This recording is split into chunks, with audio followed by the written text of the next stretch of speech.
타다다다닥 총소리가 들렸습니다. 1998년 7월 1일 저는 보이부 감옥 3호 감방에 앉아 있었습니다. 멀리서 들리는 자동 소총 소리. 저는 알았습니다. 형이 지금 죽고 있다는 걸. 그런데 이상했습니다. 다른 사람들은 탕 한 발씩 총소리가 났는데 형에게만 수십 발이 쏟아졌습니다. 왜일까요? 10개월 전으로 돌아가겠습니다. 형과 제가 왜 여기 있게 됐는지, 그리고 형이 저한테 마지막으로 뭐라고 말했는지, 지금부터 제가 들려드릴 이야기를 끝까지 들으시면 당신의 인생관이 바뀔 겁니다. 구독과 좋아요, 그리고 댓글로 어느 지역에서 듣고 계신지 알려주세요. 자, 시작합니다. 형이 저를 어떻게 살렸는지. 쾅! 문이 박살났습니다. 1997년 9월 30일 밤 9시 저는 형과 함께 저녁을 먹고 있었습니다. 갑자기였습니다. 아무 예고도 없이 조성철, 조영철, 나와 7명의 보이부 요원이 들이닥쳤습니다. 총을 들고 손전등을 우리 얼굴에 비추면서 움직이지 마. 저는 그 순간 형의 얼굴을 봤습니다. 놀랍게도 형은 놀라지 않았습니다. 아니, 놀란 척도 하지 않았어요. 마치 이미 알고 있었던 것처럼 형이 저를 봤습니다. 그리고 아주 작게 고개를 저었습니다. 아무 말하지 마. 보이부 요원 한 명이 다가왔습니다. 계급장을 보니 부장급이었어요. 조성철, 조영철, 너희 둘 체포한다. 혐의는 반국가 반역죄 및 안기부 간첩 행위. 안기부 간첩? 저는 형을 봤습니다. 형도 저를 봤습니다. 우리 둘 다 무슨 소리인지 몰랐어요. 아니, 저는 몰랐습니다. 근데 형은 알고 있는 것 같았습니다. 저희가 무슨 간첩입니까? 제가 말하려는 순간 형이 먼저 소리쳤습니다. 제가 했습니다. 동생은 아무것도 몰라요. 뭐라고? 저는 형을 쳐다봤습니다. 형, 왜 그러세요? 보위원이 형의 뺨을 후려쳤습니다. 퍽! 닥쳐. 말 안 하면 좋을걸.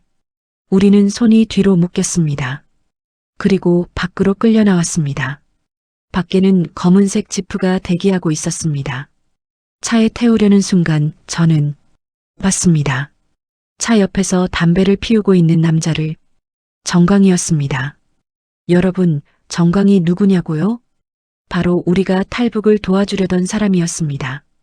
우리가 목숨 걸고 도와주려던 그 사람. 근데 정광의 모습이 이상했습니다. 우리처럼 손이 묶여 있지 않았어요. 멍도 없었고 옷도 깨끗했습니다. 그리고 보이부 요원들과 편하게 담배를 나눠 피우고 있었습니다. 웃으면서요. 그 순간 깨달았습니다. 아, 이 새끼가 우리를 팔았구나. 이 개새끼야. 형이 소리치며 정광에게 달려들려고 했습니다. 하지만 보위원들이 형을 붙잡았습니다. 가만히 안 있어? 보위원이 형의 뒤통수를 총 개머리판으로 쳤습니다. 콱직! 커! 형이 신음하며 무릎을 꿇었습니다. 뒤통수에서 피가 흘렀습니다. 형님, 저도 차에 떠밀려 들어갔습니다. 차 안에서 형과 저는 나란히 앉았습니다. 손은 여전히 뒤로 묶여 있었고요. 정광도 차에 탔습니다. 하지만 우리 옆이 아니라 앞자리에 보이부 요원들 옆에요. 마치 보이부 사람인 것처럼 차가 출발했습니다. 침묵이 흘렀습니다. 30초, 1분, 2분. 그때 형이 말했습니다. 조용하게, 하지만 또렷하게. 정광아. 정광이 뒤를 돌아봤습니다. 왜 그랬냐? 정광이 잠시 망설이더니 대답했습니다. 왜긴 왜야? 살려고 그랬지. 뭐? 형님, 미안해요. 근데 나도 살아야 하잖아요. 형이 이를 갈았습니다. 우리가 널 도와주려고 했는데. 알아요. 고마워요, 정말. 근데 형님, 보이부에서 저한테 제안했어요. 우리한테 협조하면 너는 살려준다. 안 하면 너도 죽는다고. 그래서 우릴 판 거야? 팔다니요. 그냥 선택한 거죠. 형님도 제 입장이면 똑같이 했을 거예요. 절대 안 그랬을 거다. 정강이 피식 웃었습니다. 그래요? 형님은 성인이시네요. 전 그렇게 못해요. 전 비겁한 놈이에요. 인정합니다. 근데 전 살고 싶거든요. 앞에 앉은 보이부 요원이 끼어들었습니다. 정강 동무 잘했어. 이런 반역자들 일찍 잡아야지. 감사합니다. 너도 알다시피 이놈들 죄가 가볍지 않아. 안기부와 연결돼 있어. 탈북자들을 남조선으로 넘기고 돈을 받았지. 저는 그 말을 듣고 소리쳤습니다. 거짓말입니다. 우리는 안기부랑 아무 관계 없습니다. 보 의원이 뒤를 돌아봤습니다. 아니라고? 그럼 장인숙은 어떻게 남조선에 갔어? 장인숙이 남조선에서 기자회견했어. 북한 인권 탄압을 폭로하면서. 그게 누가 시킨 거야? 장인숙. 정광의 어머니였습니다. 우리가 지난 6월에 중국으로 넘겨준 사람. 우리는 중국까지만 도와줬습니다. 그 다음은 몰라요. 거짓말하지 마. 다 계획된 거야. 안기부가 지령 내리고 너희가 실행하고. 아닙니다. 보 의원이 웃었습니다. 좋아. 보이부 가서 천천히 이야기하자. 거기 가면 다 말하게 될 거야. 그리고 저를 보며 덧붙였습니다. 안 그러면 이렇게 될 테니까. 차 안이 다시 조용해졌습니다. 저는 창밖을 봤습니다. 어둠 속을 달리고 있었습니다. 30분쯤 지났을까요? 차가 멈췄습니다. 도착한 곳은 디귿자 모양의 건물이었습니다. 온성군 보이부. 차에서 내렸을 때 제일 먼저 느낀 건 공기였습니다. 차갑고 무겁고 축축했습니다. 그리고 냄새, 쇠냄새, 피냄새, 곰팡이 냄새, 땀 냄새, 그리고 뭔가 썩은 냄새. 다 섞여서 말로 표현할 수 없는 냄새였습니다. 구역질이 났습니다. 건물 앞에 서서 올려다봤을 때 소름이 돋았습니다. 회색 콘크리트 건물. 3층짜리였는데 창문이 거의 없었습니다. 있어도 아주 작았고 전부 철창이 쳐져 있었어요. 높은 담장이 건물을 둘러싸고 있었습니다. 3미터는 좋게 넘어 보였습니다. 정문은 육중한 철문이었습니다. 잠겨 있었고 보 의원이 문을 두드리자 안에서 열어줬습니다. 삐걱. 철문이 열리는 소리. 귀를 찔렀습니다. 안으로 들어갔습니다. 복도였습니다. 긴 복도. 양쪽에 문들이 줄지어 있었습니다. 문마다 번호가 붙어 있었어요. 1호, 2호, 3호. 어떤 문에서는 소리가 들렸습니다. 신음소리였습니다. 누군가 고통스러워하는 소리. 형과 저는 복도를 걸었습니다. 보 의원들에게 떠밀리면서 복도 끝까지 갔습니다. 그곳에 문이 하나 있었습니다. 다른 문들보다 컸습니다. 문 위에 글씨가 써 있었습니다. 예심실, 취조실이었습니다. 문이 열렸습니다. 안으로 들어가는 순간 저는 다리에 힘이 풀렸습니다. 벽을 봤거든요. 벽에 핏자국이 묻어 있었습니다. 여기저기 낮은 곳부터 높은 곳까지 천장에도 핏자국이 튀어 있었습니다. 얼마나 많은 사람들이 여기서 피를 흘린 거지. 그리고 도구들이 보였습니다. 벽에 걸려있는 도구들, 형틀, 나무로 만든 틀인데 사람의 팔다리를 끼울 수 있게 생겼습니다. 강목들, 굵기도 다양했어요. 손목만한 것부터 팔뚝만한 것까지. 쇠갈고리, 끝이 뾰족했습니다. 고기 걸 때 쓰는 것 같았는데 훨씬 컸습니다. 가죽 채찍, 쇠줄, 곤봉, 그리고 전선. 한쪽 구석에 전선이 놓여 있었습니다. 빨간 전선과 검은 전선. 끝에 집게가 달려 있었어요. 저는 그게 뭔지 몰랐습니다. 그때는요. 나중에 알게 됐죠. 그게 전기 고문 도구라는 걸. 보 의원 3명이 우리를 안으로 밀어 넣었습니다. 앉아. 우리는 바닥에 앉았습니다. 콘크리트 바닥이었는데 차가웠습니다. 보 의원 중 한 명이 형에게 다가갔습니다. 계급장을 보니 중자급이었습니다. 40대 중반쯤 돼 보였어요. 조성철 맞지? 네. 너 두목이지? 무슨 두목입니까? 시치미 떼지 마. 탈북자 미립국 조직의 두목. 그리고 안기부 간첩. 저는 간첩이 아닙니다. 아니라고? 중자가 웃었습니다. 비웃는 웃음이었습니다. 증거가 다 있는데 아니라고? 정광이 다 불었어. 너희가 탈북자 몇 명 넘겼는지, 어떤 루트로 넘겼는지, 안기부한테 얼마 받았는지. 그건 거짓말입니다. 형이 소리쳤습니다. 우리는 안기부와 아무 관계 없습니다. 그래. 그럼 왜 탈북자들을 남조선으로 보냈어? 보낸 게 아니라 그냥 중국으로 넘겨준 것 뿐입니다. 중국으로만? 거짓말하지 마. 장인숙 알지? 주체사상탑 설계에 참여했던 사람. 그 사람 가족 어디로 보냈어? 형이 대답하지 않았습니다. 말 안 해? 좋아. 장인숙은 지금 남조선에 있어. 남조선 국정원 보호 아래 있지. 기자회견도 했어. 북한은 지옥이다. 김정일은 악마다라고. 그게 누가 시킨 거야? 우리는 중국까지만 도와줬습니다. 그 다음은 거짓말. 처음부터 다 계획된 거야. 안기부가 지령 내리고 중국에 있는 남조선 요원들이 받아서 남조선으로 빼돌리는 거. 너희는 그 첫 단계를 맡은 거고. 아닙니다. 중자가 고개를 저었습니다. 말이 안 통하네. 좋아. 그럼 동생한테 물어볼까? 중자가 저를 봤습니다. 너 이름이 뭐야? 조영철입니다. 조영철, 너는 형이 뭐 하는지 알고 있었지? 저는 대답하려고 입을 열었습니다. 그런데 형이 먼저 소리쳤습니다. 동생은 아무것도 몰라요. 뭐? 제가 시켰습니다. 동생은 그냥 제 말 듣고 따라다닌 것뿐이에요. 형님, 그게 아니라. 닥쳐. 형이 저를 노려봤습니다. 무서운 눈빛이었습니다.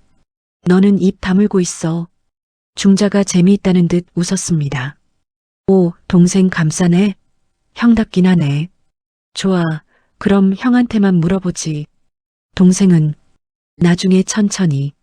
보위원 2명이 저를 끌고 나갔습니다. 형님, 영철아. 형이 소리쳤습니다. 아무 말도 하지 마. 모른다고만 해. 형의 목소리가 복도까지 들렸습니다. 저는 다른 감방으로 끌려갔습니다. 사무 감방. 문이 열렸습니다. 안은 깜깜했습니다. 밀어 넣어졌습니다. 문이 닫혔습니다. 칵! 자물쇠 잠기는 소리. 완전한 어둠이었습니다. 저는 손을 뻗어봤습니다. 바로 벽에 닿았습니다. 좁았습니다. 한평 남짓. 누우려고 했습니다. 다리를 완전히 펼 수 없었습니다. 앉을 수밖에 없었습니다. 바닥은 차가운 콘크리트. 아무것도 깔려있지 않았습니다. 저는 어둠 속에서 생각했습니다. 이제 어떻게 되는 거지? 그때였습니다. 복도에서 소리가 들렸습니다. 형의 목소리였습니다. 크아. 비명이었습니다. 형의 비명은 멈추지 않았습니다. 으윽. 제발, 제발, 커.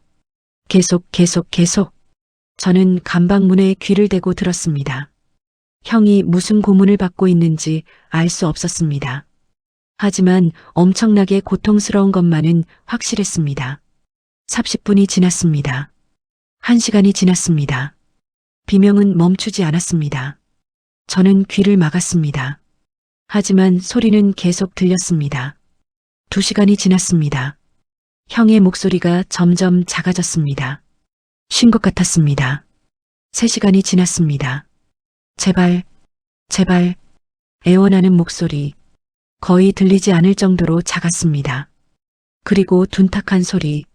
퍽, 커, 또 신음. 4시간이 지났습니다.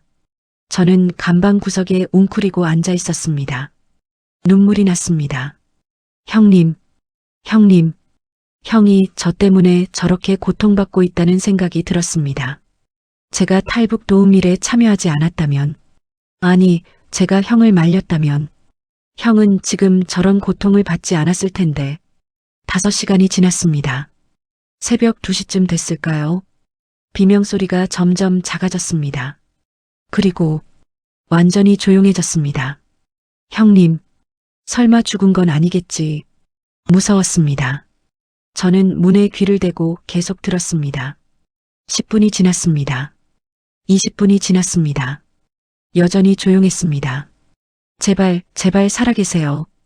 그때 복도에서 발소리가 들렸습니다. 여러 명의 발소리. 제 감방 문 앞을 지나갔습니다. 조심해서 옮겨. 죽으면 안 돼. 보이원의 목소리였습니다. 누군가를 옮기는 소리였습니다. 형인 것 같았습니다. 발소리가 멀어졌습니다. 다시 조용해졌습니다. 저는 그 자리에 주저앉았습니다. 잠을 잘 수 없었습니다. 아니, 자고 싶지 않았습니다. 형이 저렇게 고통받고 있는데 제가 어떻게 잠을 자겠습니까? 밤이 깊어갔습니다.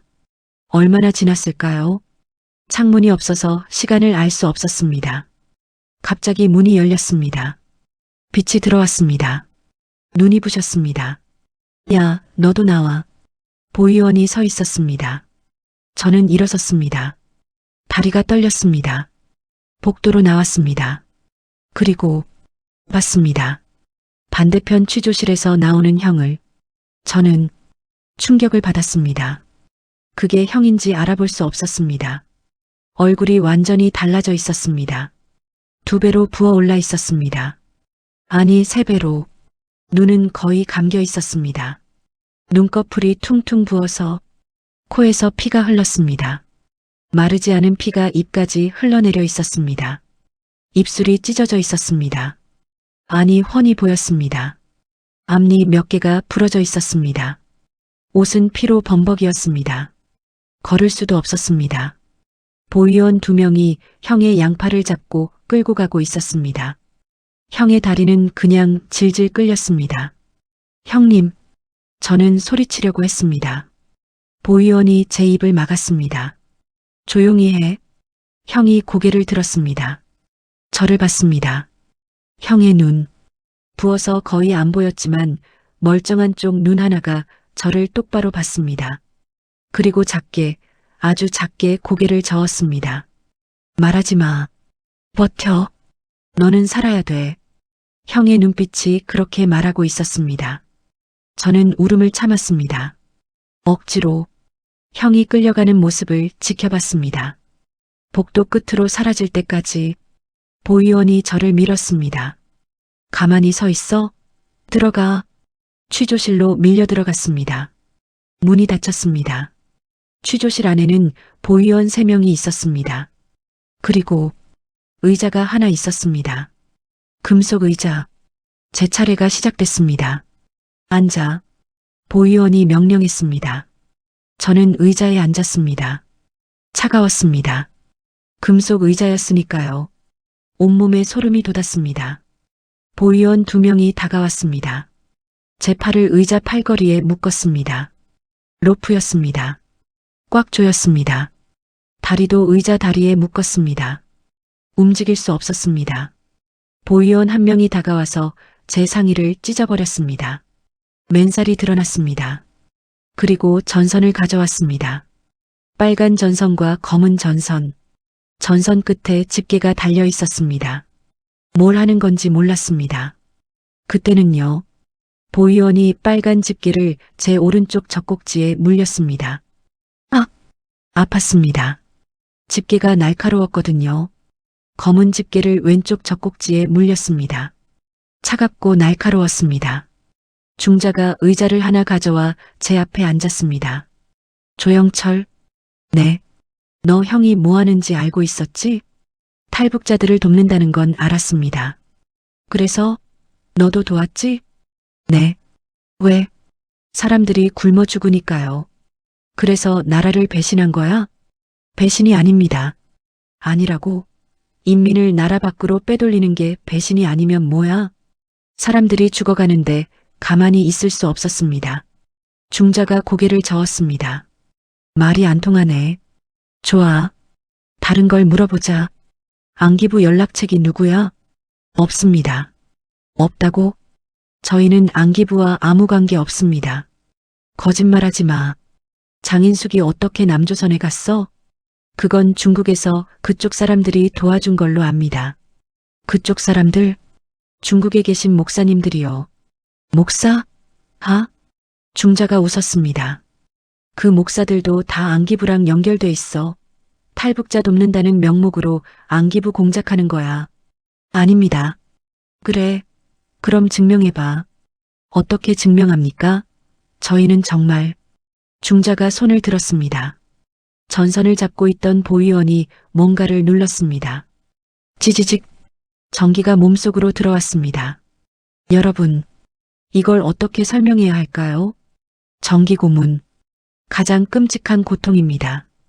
번개에 맞는 느낌? 아니에요. 그것보다 훨씬 더 아픕니다.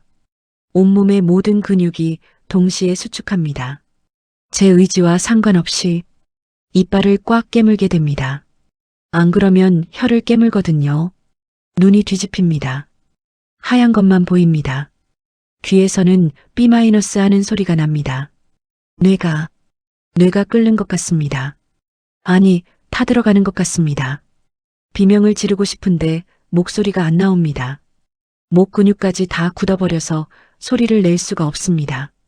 그냥 입만 벌린 채로 경련하는 겁니다. 5초? 10초? 얼마나 지났는지 모릅니다.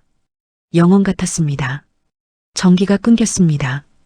저는 의자에 축 늘어졌습니다. 숨을 쉴 수가 없었습니다. 폐가 수축해버려서 하하하 헐떡였습니다. 중자가 말했습니다. 어때? 기분 좋아? 대답할 수 없었습니다. 목소리가 안 나왔거든요. 안기부 연락책 이름대. 입니다. 목소리가 거우 나왔습니다. 쉰 목소리로. 뭐? 또 전기가 들어왔습니다. 찌지직. 이번에는 더 길었습니다. 제 몸이 의자 위에서 튀어 올랐습니다. 묶여 있는데도 눈앞이 하얘졌습니다. 정신이 날아갔습니다. 찬물이 얼굴에 쏟아졌습니다. 일어나. 정신 차려.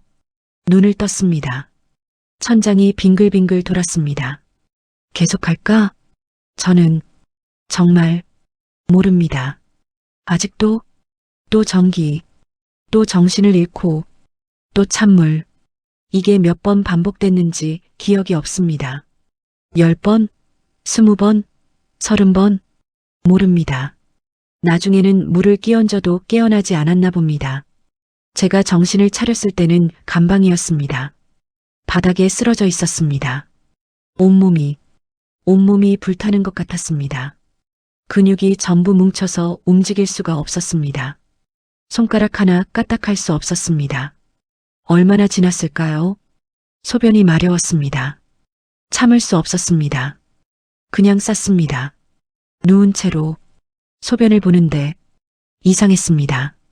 뜨거웠습니다. 손으로 만져봤습니다. 끈적했습니다. 피었습니다. 소변에 피가 섞여 나왔습니다. 아, 이러다 죽는구나. 그런 생각이 들었습니다. 하지만 죽을 수 없었습니다. 형이 저를 살리려고 모든 걸 뒤집어 쓰고 있는데 제가 여기서 죽으면 형의 희생이 헛되는 거였습니다. 버텨야 돼. 꼭 버텨야 돼. 저는 그렇게 중얼거렸습니다. 다음 날인지 그 다음 날인지 몰랐습니다. 감방에는 창문이 없었으니까요. 문이 열렸습니다. 나와. 또 취조실로 끌려갔습니다. 이번에는 전기 고문이 아니었습니다. 다른 고문이었습니다.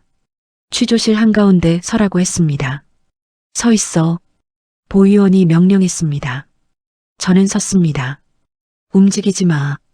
눈 감지 마. 고개 숙이지 마.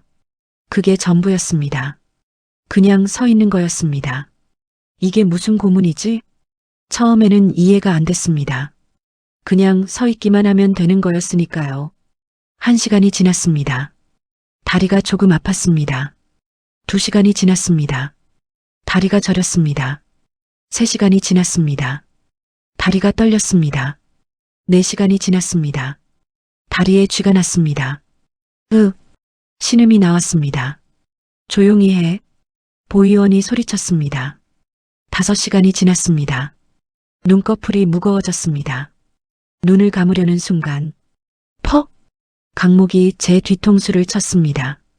눈을 떴습니다.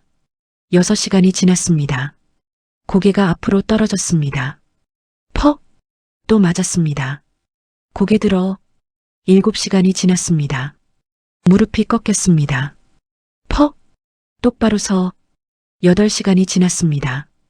환각이 시작됐습니다. 벽이 움직이는 것 같았습니다. 천장이 내려오는 것 같았습니다. 9시간이 지났습니다. 저는 울었습니다. 제발 좀 쉬게 해주십시오. 닥쳐. 보의원이 소리쳤습니다. 안기부 연락책 되면 쉬게 해줄게. 정말 없습니다. 그럼 계속 서 있어. 10시간이 지났습니다. 다리 감각이 없어졌습니다. 내 다리가 아닌 것 같았습니다. 12시간이 지났습니다. 하루가 지난 거죠. 저는 여전히 서 있었습니다. 교대 시간이었는지 보의원이 바뀌었습니다. 새로운 보의원도 똑같이 저를 감시했습니다. 움직이지 마. 15시간이 지났습니다. 눈앞이 깜깜했습니다. 눈을 뜨고 있는데 아무것도 안 보였습니다. 정신 차려. 강목으로 맞았습니다. 18시간이 지났습니다. 환각이 심해졌습니다. 어머니가 보였습니다. 영철아, 밥 먹어라. 밥상을 차려주시는 어머니. 저는 무의식적으로 손을 뻗었습니다. 퍽! 뭐 하는 거야? 보의원이 저를 때렸습니다. 어머니는 사라졌습니다. 24시간이 지났습니다. 하루가 지났습니다. 저는 여전히 서 있었습니다. 30시간. 물이 보였습니다. 시원한 물이 컵에 가득. 마시려고 손을 뻗었습니다. 없었습니다. 환각이었습니다. 퍽! 맞았습니다. 36시간. 두만강이 보였습니다. 강을 건너고 있었습니다. 중국으로, 자유로.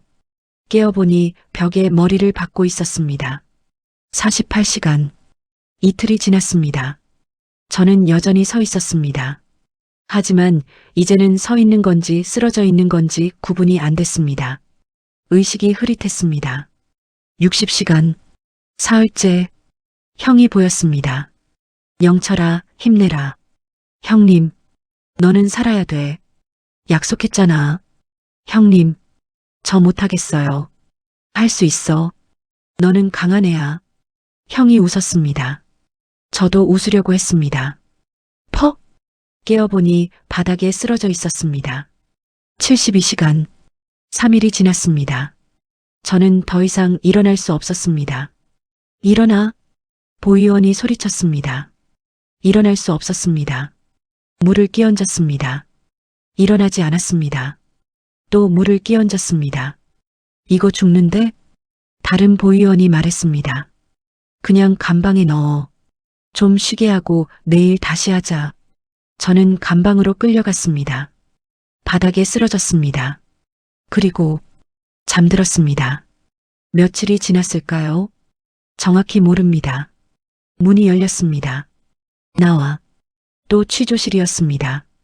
이번에는 형틀이 준비돼 있었습니다. 나무로 만든 틀이었습니다. 가로로 긴 강목 2개가 평행하게 놓여 있었고 그 사이에 틈이 있었습니다. 팔 넣어.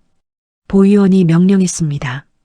제 오른팔을 그 틈 사이에 넣었습니다.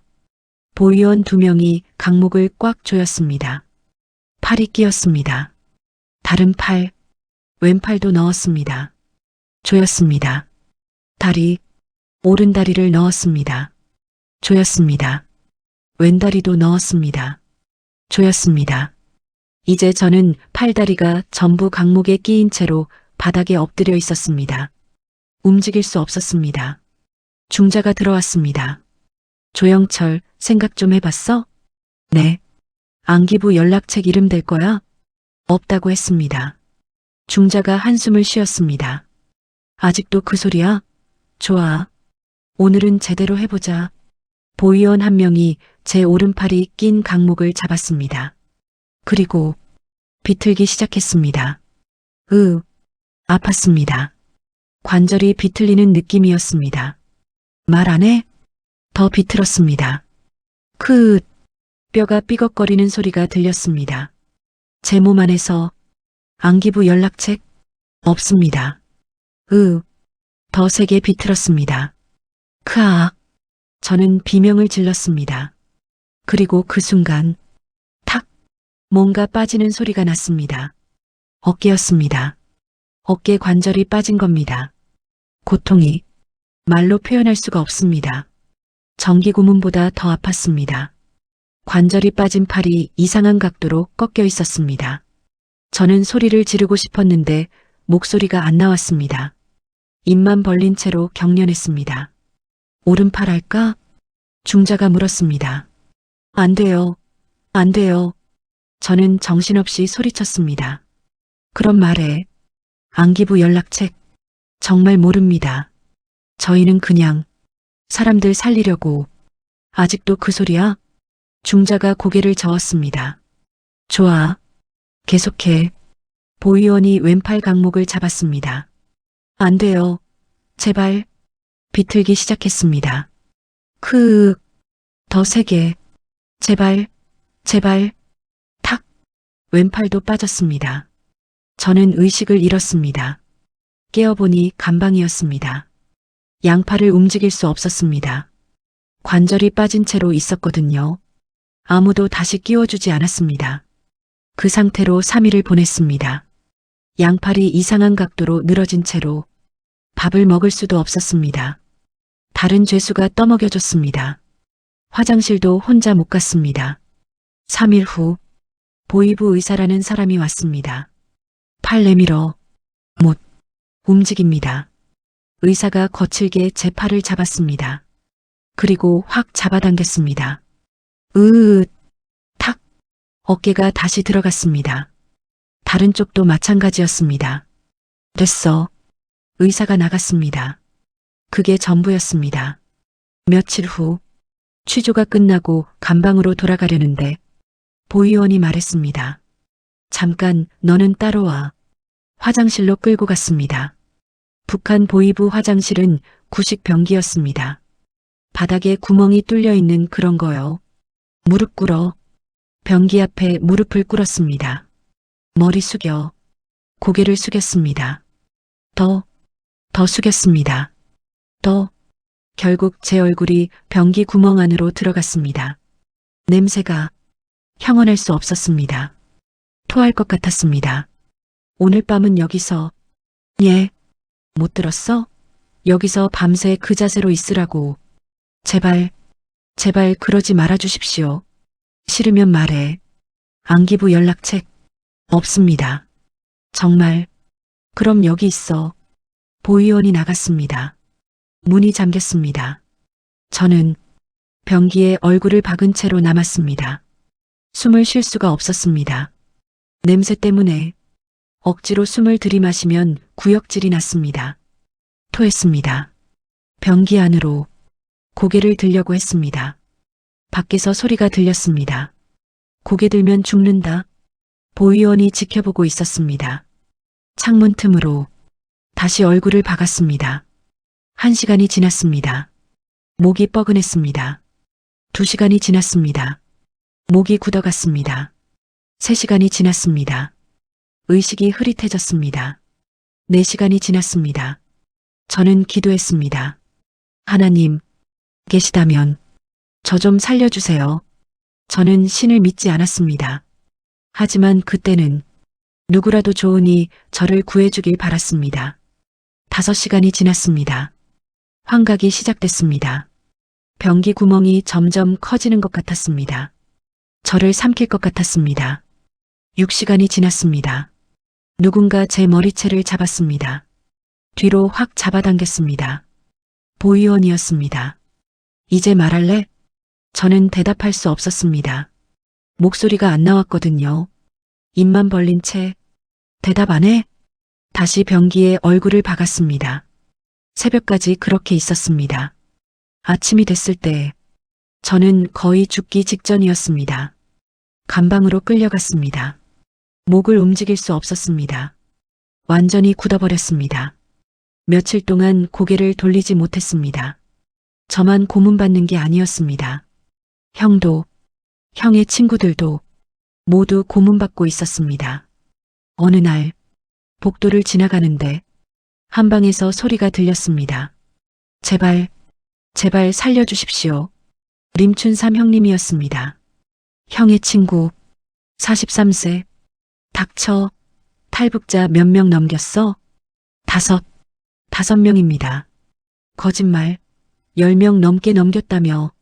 둔탁한 소리, 쿵, 커, 신음, 또 둔탁한 소리, 쿵, 계속, 계속, 계속. 그리고 갑자기 조용해졌습니다. 야, 이거 죽었는데? 끌고 나가. 무언가를 끄는 소리, 복도를 지나가는 소리. 림춘삼 형님이 죽었습니다. 고문받다가 며칠 후 천익선도 죽었습니다. 33세 정기 고문 받다가 심장이 멈췄다고 들었습니다. 윤창만은 거꾸로 매달린 채로 맞다가 죽었습니다. 35세 김용수는 물고문으로 죽었습니다. 33세 하나씩 죽어갔습니다. 이제 남은 건 형과 저, 그리고 정광뿐이었습니다. 근데 정광은 달랐습니다. 정광은 고문을 안 받았습니다. 왜냐고요? 정광이 우리를 팔았으니까요. 정광은 보이부와 협조했습니다. 우리에 대한 모든 걸 말했습니다. 그 대가로 고문을 받지 않았죠.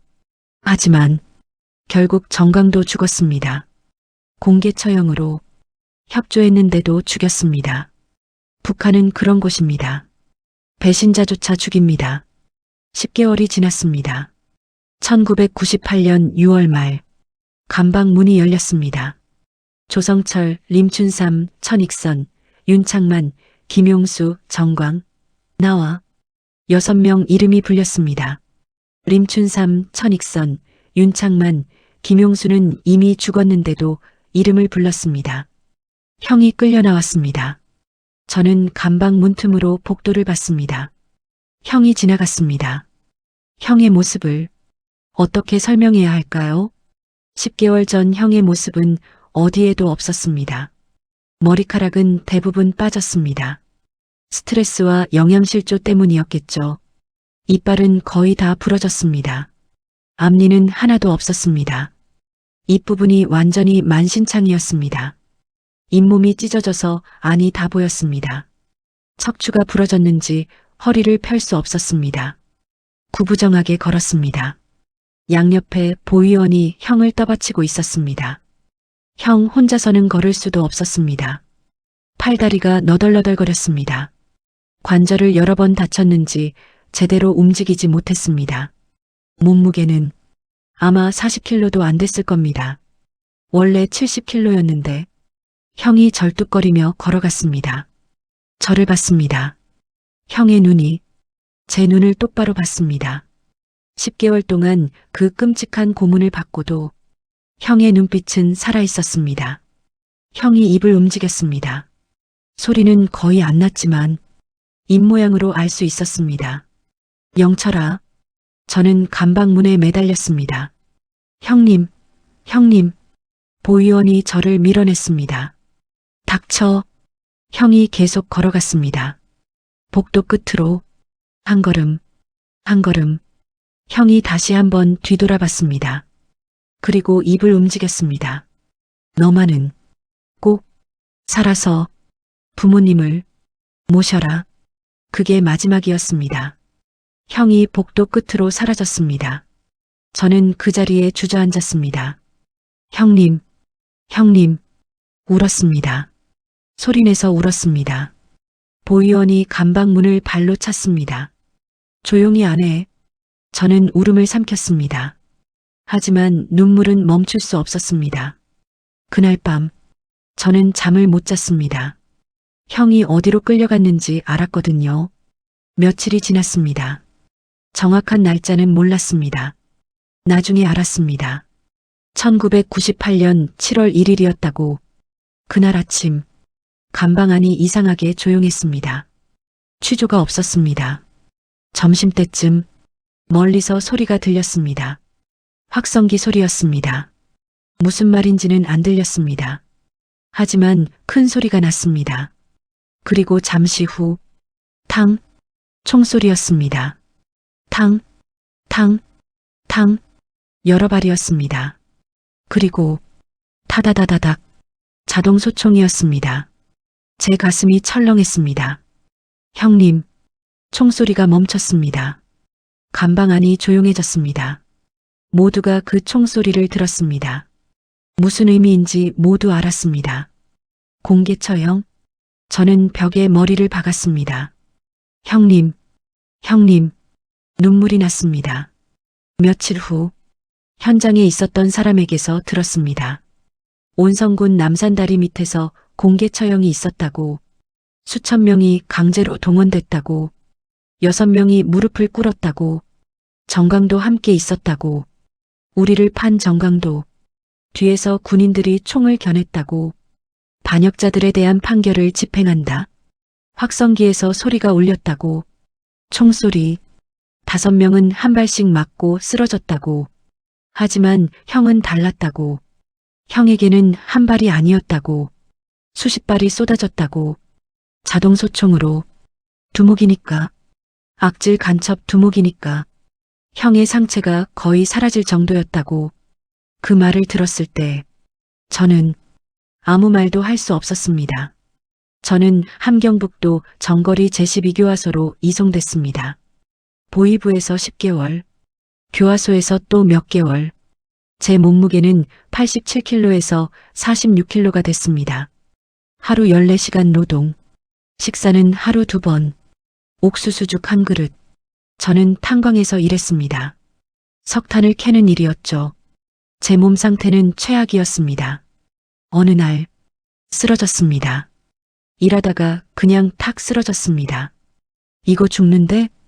교화소 의사가 말했습니다. 예비 사망 판정. 그건 곧 죽을 거라는 뜻이었습니다.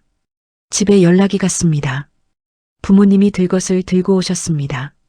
저를 보는 순간 어머니가 울음을 터뜨렸습니다. 영철아, 영철아. 저는 일어설 수도 없었습니다. 들것에 실렸습니다. 달구지에 실려 집으로 돌아왔습니다.